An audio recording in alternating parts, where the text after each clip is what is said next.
तो साथियों आज हम लोग उत्तर प्रदेश पुलिस का जो मॉडल पेपर देख रहे थे उसमें हम 8वां देखेंगे और यहाँ पर सभी 38 प्रश्नों को हम जो है सॉल्व करेंगे दोस्तों। तो मैं आप सभी साथियों से उम्मीद करूंगा कि आप जो है कमेंट बॉक्स में इन पूरे वीडियो को यानी इन पूरे प्रश्नों को हल करने के बाद आप नीचे कमेंट करेंगे कि आपने इन 38 प्रश्नों में कितने प्रश्नों का सही उत्तर दिया है। तो आइए हम शुरुआत करेंगे दोस्तों पहला प्रश्न से। जो पहला प्रश्न है दोस्तों हमारा कि चुंबकीय चालक यानी कि घनत्व की इकाई क्या है। आप सभी दोस्त बताएंगे कि चुंबकीय चालक यानी कि घनत्व की इकाई क्या है। न्यूटन, टेस्ला, अर्ग और वेबर। तो यहाँ पर इस प्रश्न का जो राइट आंसर होगा वह विकल्प बी यानी कि टेस्ला जो है वह चुंबकीय चालक घनत्व की इकाई होती है। चुंबकीय चालक घनत्व का मात्रक टेस्ला होता है। अर्ग जो है सीजीएस पद्धति के अंतर्गत ऊर्जा का मात्रक होता है। तो अर्ग जो है दोस्तों किसका मात्रक होता है? ऊर्जा का, सीजीएस पद्धति में। और न्यूटन जो है वह बल का मात्रक है। प्रश्न नंबर 2 देखेंगे दोस्तों कि द्रवों का घनत्व मापने के लिए किस उपकरण का उपयोग किया जा सकता है। एनीमोमीटर, वेवामीटर, यूडियोमीटर और पिक्नोमीटर। तो दोस्तों इस प्रश्न का जो राइट आंसर होगा वह विकल्प डी यानी कि पिक्नोमीटर से हम जो है द्रव का घनत्व माप सकते हैं। बाकी एनीमोमीटर से दोस्तों वायु का वेग मापा जाता है। यूडियोमीटर से गैसों के मिश्रण का आयतन परिवर्तन मापा जाता है। और पिक्नोमीटर से द्रव का घनत्व और वेवामीटर से मिट्टी का यांत्रिक गुण मापा जाता है। तो आप इनको भी याद रखेंगे। प्रश्न नंबर 3 देखेंगे दोस्तों कि मौर्य राजवंश के अंतिम शासक कौन थे। आपको बताना है अशोक, बिंदुसार, बृहद्रथ और पुष्यमित्र। तो दोस्तों इस प्रश्न का जो राइट आंसर है वह क्या होगा? वह जो है विकल्प सी यानी कि मौर्य राज्यवंश के अंतिम शासक जो है वह कौन था? बृहद्रथ था। मौर्य वंश का अंतिम शासक बृहद्रथ था और इसकी हत्यापति इसके सेनापति पुष्यमित्र शुंग ने 185 ईस्वी पूर्व में करी और मगध पर शुंग वंश की नींव डाली। कौन? पुष्यमित्र शुंग ने। प्रश्न नंबर 4 देखेंगे कि निम्नलिखित में से त्रिपिटक किससे संबंधित है। जैन धर्म, वैष्णव धर्म, पारसी धर्म और बौद्ध धर्म। तो यहाँ पर आपको बताना है कि त्रिपिटक जो है वह किससे संबंधित हैं। तो दोस्तों इस प्रश्न का जो राइट आंसर है वह विकल्प डी यानी कि त्रिपिटक जो है वह बौद्ध धर्म से संबंधित है। त्रिपिटक बौद्ध धर्म का आधारभूत और मुख्य ग्रंथ है। भगवान बुद्ध के उपदेश इन्हीं 3 साहित्य खंडों में संकलित है। आइए प्रश्न नंबर हम 5 देखेंगे दोस्तों कि पुरी में पुरुषोत्तम जगन्नाथ मंदिर के निर्माण का संबंध किस राजवंश से था। राष्ट्रकूट, पाल, गंग और कलिंग। तो दोस्तों इस प्रश्न का जो राइट आंसर है वह क्या है? विकल्प सी यानी कि गंग वंश से संबंध है। किसका? पुरी में पुरुषोत्तम जगन्नाथ मंदिर के निर्माण का संबंध गंग राजवंश से था। पुरी में पुरुषोत्तम जगन्नाथ मंदिर का निर्माण 12वीं शताब्दी में पूर्वी गंग राजवंश के राजा अनंत वर्मन चौड़गंग के द्वारा किया गया था। प्रश्न नंबर 6 देखेंगे दोस्तों कि ब्लीचिंग पाउडर बनाने के लिए निम्नलिखित में से किस गैस को बुझे चूने से गुजारा जाता है। अमोनिया को, क्लोरीन को, कार्बन डाइऑक्साइड को और हाइड्रोजन को। तो दोस्तों इस प्रश्न का जो राइट आंसर है वह विकल्प बी यानी कि क्लोरीन को गुजारा जाता है। ब्लीचिंग पाउडर बनाने के लिए क्लोरीन को बुझे चूने के साथ गुजारा जाता है। ब्लीचिंग पाउडर रासायनिक रूप से कैल्शियम ऑक्सीक्लोरेट यानी कि CaOCl2 होता है। प्रश्न नंबर 7 देखेंगे कि निम्नलिखित में से कौन सा जिंक का एक अयस्क है। स्फेलेराइट, बोरनाइट, स्फटिक और चाकोसाइट। तो दोस्तों इस प्रश्न का जो राइट आंसर है वह विकल्प बी यानी कि स्फेलेराइट जो है वह जिंक का एक अयस्क है। स्फेलेराइट जिंक का एक अयस्क है। जिंक के प्रमुख अयस्क स्फेलेराइट, जिंक ब्लेंड और कैलेमाइन आदि जो है वह होते हैं। प्रश्न नंबर 8वां देखेंगे दोस्तों कि कोरिंगा गरान वन्यजीव अभ्यारण्य कहाँ पर है। उड़ीसा में, पश्चिम बंगाल में, कर्नाटक में और आंध्र प्रदेश में। तो दोस्तों इस प्रश्न का जो राइट आंसर है वह विकल्प डी यानी कि आंध्र प्रदेश में कोरिंगा गरान वन्यजीव अभ्यारण्य स्थित है। कोरिंगा गरान वन्यजीव अभ्यारण्य आंध्र प्रदेश राज्य में है और यह भारत में पश्चिम बंगाल के सुंदरवन डेल्टा के बाद दूसरा जो है सबसे बड़ा मैंग्रोव वन क्षेत्र है। तो आप दोस्तों इसे याद रखेंगे कि जो सबसे बड़ा मैंग्रोव क्षेत्र है वह कहाँ है? पश्चिम बंगाल में। और उस पश्चिम बंगाल का जो सुंदरवन डेल्टा है, बाकी जो दूसरा है वह आंध्र प्रदेश में कोरिंगा गरान वन्यजीव अभ्यारण्य है जो मैंग्रोव से संबंधित दूसरा वन्यजीव क्षेत्र है। प्रश्न नंबर 9 देखेंगे दोस्तों कि कुतुब मीनार का निर्माण किसने पूर्ण करवाया। यहाँ पर आप प्रश्न को ध्यान से देखेंगे कि कुतुब मीनार का निर्माण किसने पूर्ण करवाया यह पूछा गया है। तो दोस्तों इस प्रश्न का जो राइट आंसर है वह विकल्प डी यानी कि इल्तुतमिश ने कुतुब मीनार का निर्माण जो है वह पूर्ण करवाया। कुतुब मीनार दिल्ली में स्थित एक ऊंची मीनार है और इसका निर्माण कार्य गुलाम वंश के संस्थापक कुतुबुद्दीन ऐबक ने शेख ख्वाजा बख्तियार काकी की स्मृति में सन 1199 में शुरू कराया था। तो यहाँ पर हम कह सकते हैं कि निर्माण कार्य शुरू कौन करवाया था? कुतुबुद्दीन ऐबक और किसकी याद में शेख ख्वाजा बख्तियार काकी की, और पूर्ण किसने करवाया? इल्तुतमिश ने। प्रश्न नंबर 10वां देखेंगे कि निम्नलिखित में से भूदान आंदोलन के अग्रणी कौन है। तो यहाँ पर यह बताना है कि भूदान आंदोलन के प्रणेता कौन है, यानी कि भूदान आंदोलन किसने शुरू किया। तो दोस्तों इस प्रश्न का जो राइट आंसर है वह विकल्प डी, यानी कि विनोबा भावे जो है वह भूदान आंदोलन से प्रमुख रूप से जुड़े थे, यानी कि वही जो है अग्रणी थे। भूदान आंदोलन के अग्रणी विनोबा भावे थे। भूदान आंदोलन जिसे रक्तहीन क्रांति के रूप में भी जाना जाता है, तो आप इसे याद रखेंगे कि भूदान आंदोलन को दोस्तों क्या कहा जाता है? रक्तहीन क्रांति। यह प्रश्न भी बन सकता है कि रक्तहीन क्रांति किसे कहा जाता है, तो भूदान आंदोलन को रक्तहीन क्रांति के रूप में जाना जाता है। प्रश्न नंबर 11 देखेंगे कि भारतीय स्वतंत्रता संग्राम के निम्नलिखित क्रांतिकारियों में किसे मास्टरदा कहा जाता है। आप यह बताएंगे कि किस क्रांतिकारी को मास्टरदा कहा जाता है। तो दोस्तों इस प्रश्न का जो राइट आंसर है वह विकल्प बी, यानी कि सूर्यसेन जी को मास्टरदा कहा जाता था।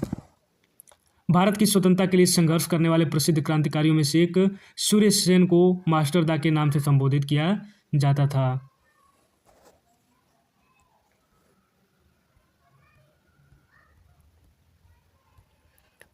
अब दोस्तों प्रश्न नंबर 12 देखेंगे कि प्रसिद्ध संगीतकार अरविंद पारिख किस संगीत वाद्य से जुड़े हुए हैं? तबला से, बांसुरी से, सितार से और शहनाई से। तो इस प्रश्न का जो दोस्तों राइट आंसर है वह विकल्प बी, यानी कि सितार से जुड़ा है। कौन? अरविंद पारिख जो है सितार संगीत वाद्य यंत्र से जुड़े हुए हैं। अरविंद पारिख का जन्म 19 अक्टूबर 1927 ईस्वी में अहमदाबाद गुजरात में हुआ था। अरविंद पारिख सितार नामक वाद्य यंत्र से जुड़े प्रसिद्ध संगीतकार थे। प्रश्न नंबर 13 देखेंगे दोस्तों कि निम्नलिखित विकल्पों में से पुनरुत्पादक बीज उत्पादक पौधे का नाम चुनें। गेंदा, आलू, बेडमोल्ड और अदरक। तो दोस्तों यहाँ पर बताना है, तो इस प्रश्न का जो सही उत्तर है वह क्या है? इस प्रश्न का जो राइट आंसर है वह विकल्प सी, यानी कि आलू जो है वह पुनरुत्पादक बीज पौधा है। मनुष्य की आंख का रंग आंख के किस पर स्थित रंग द्रव्य पर निर्भर करता है? आइरिस, कार्निया, फेस और लेंस। तो दोस्तों इस प्रश्न का जो राइट आंसर है वह विकल्प है, यानी कि आइरिस के रंग द्रव्य पर निर्भर करता है। मनुष्य की आंख का रंग आंख के आइरिस में स्थित रंग द्रव्य पर निर्भर करता है। आइरिस एक अपारदर्शी झिल्ली का पर्दा।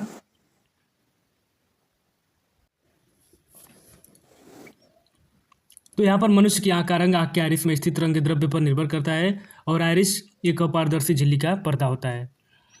अगला प्रश्न देखेंगे, प्रश्न नंबर 15 की जीवित प्राणियों में निषेचन के दौरान नर और मादा गैमेट का संलयन एक कोशिका बनाने के लिए होता है, जिसे कहा जाता है, क्या कहा जाता है दोस्तों?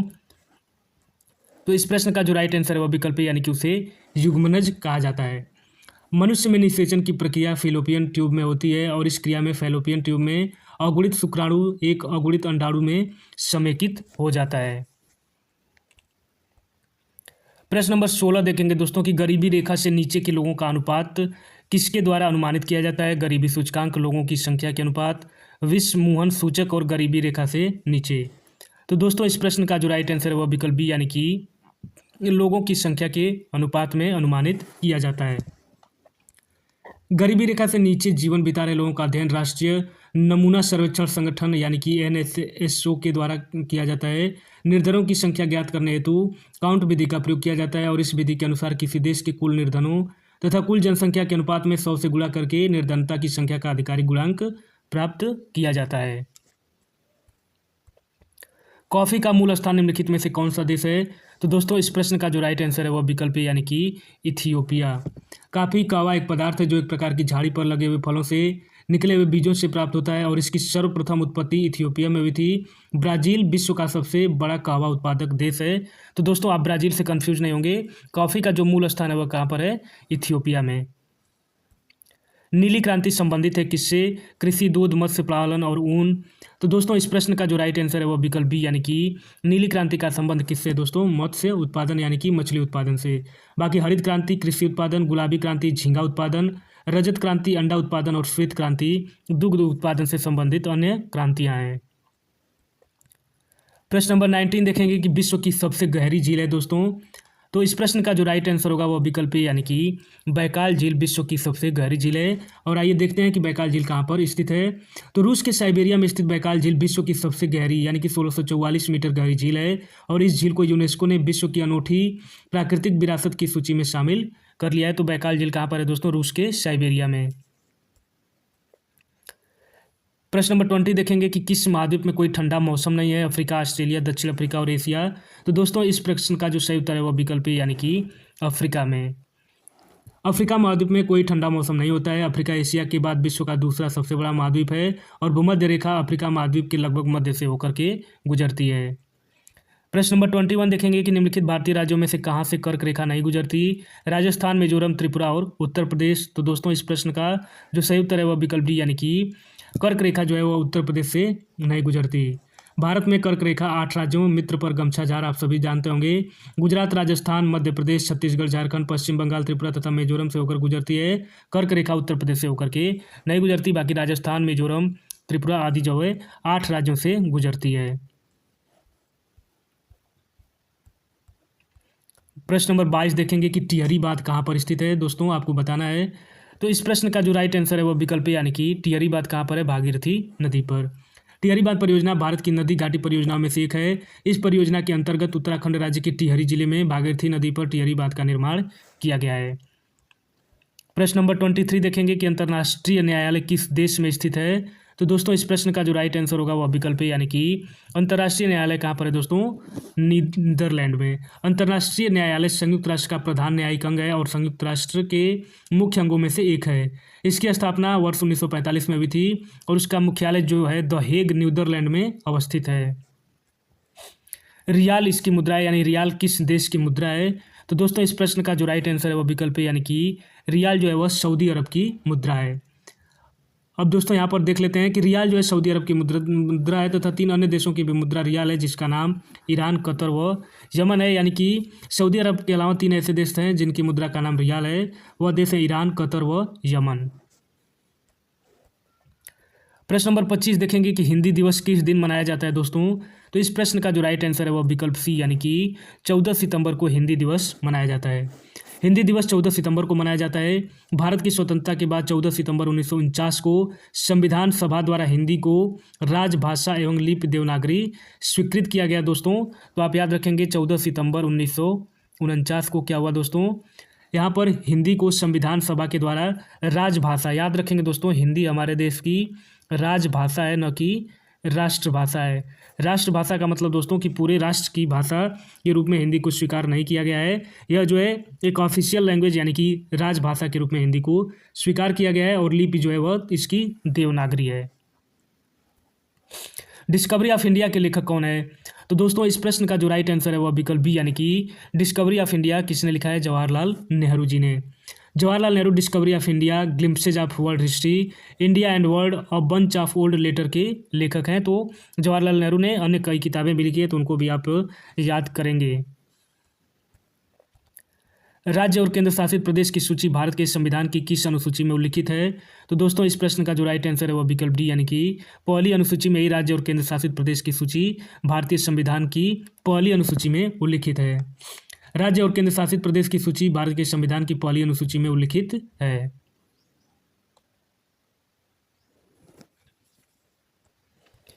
प्रश्न नंबर 28 देखेंगे कि भारतीय संविधान की उद्देशिका में अब तक कितनी बार संशोधन किया गया है? तो दोस्तों इस प्रश्न का जो राइट आंसर है वह विकल्प सी यानी कि केवल एक बार।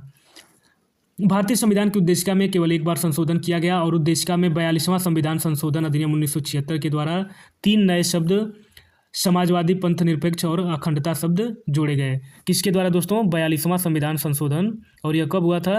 1976 में। और इससे जो है भारत की संविधान की जो उद्देशिका है उसमें 3 शब्द जोड़े गए। कौन? समाजवादी, पंथ निरपेक्ष और अखंडता। प्रश्न नंबर 29 देखेंगे दोस्तों कि लोकसभा के प्रथम अध्यक्ष कौन थे?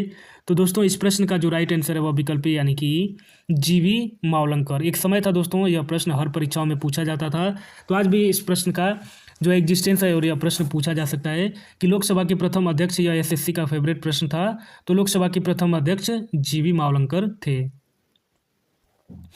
उत्तर प्रदेश का चरकुला, यानी चरकुला क्या है? बुंदेलखंड क्षेत्र की मूल निवासी एक जंगली बिल्ली, अवध क्षेत्र की उपजाऊ जलोढ़ मिट्टी, लखनऊ क्षेत्र की पारंपरिक कढ़ाई और ब्रज क्षेत्र का पारंपरिक लोक नृत्य। तो दोस्तों इस प्रश्न का जो राइट आंसर है वह विकल्प डी यानी कि ब्रज क्षेत्र का पारंपरिक लोक नृत्य। अब दोस्तों जो चरकुला है यह उत्तर प्रदेश का शायद ही कोई एग्जाम हो जिसमें यह पूछा न जाता हो, तो आप जो इसे बहुत ही अच्छे तरीके से याद करेंगे कि चरकुला क्या है? ब्रज क्षेत्र का एक पारंपरिक लोक नृत्य है। वाल्मीकि जी का आश्रम ब्रह्मवर्त में था, जो अभी किस जगह पर है? तो दोस्तों इस प्रश्न का जो राइट आंसर है वह विकल्प यानी कि वाल्मीकि जी का आश्रम ब्रह्मवर्त में था, जो बिठूर में है। कहाँ पर है? बिठूर में।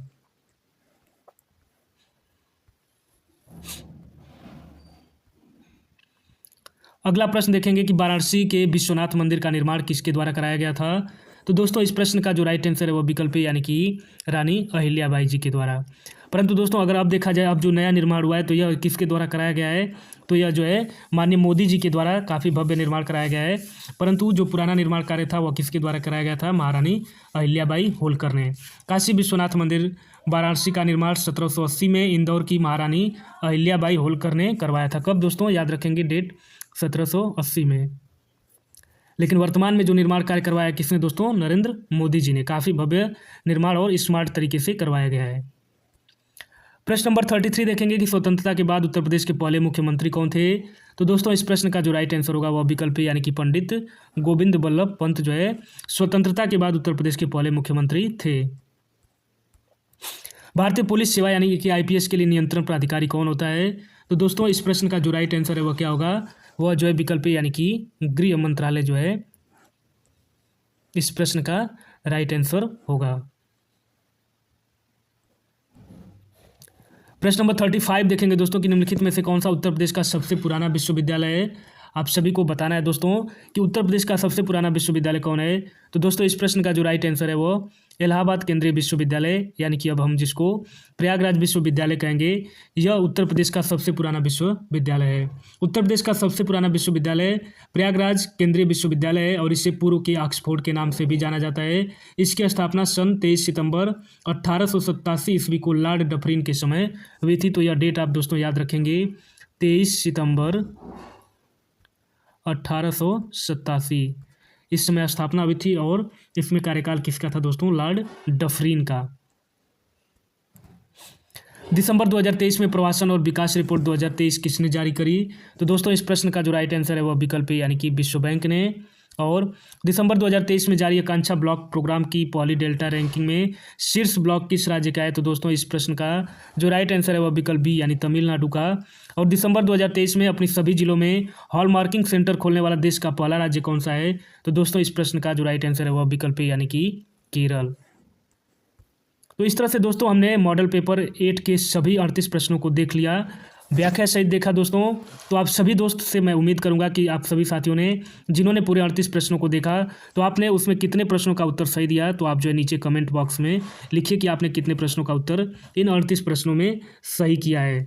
तो आप सभी दोस्तों का बहुत बहुत धन्यवाद। और जो भी साथी नए जुड़ रहे हैं एग्जाम फर्स्ट चैनल से, वह प्लीज़ चैनल को सब्सक्राइब कर लें दोस्तों। और पुराने साथियों से आग्रह है कि वह वीडियो को शुरुआत से अंत तक देखेंगे। तो दोस्तों अब मिलता हूँ एक नए प्रैक्टिस सेट में, हिंदी के प्रैक्टिस सेट में। तो आप सभी साथियों का बहुत बहुत धन्यवाद। नमस्कार।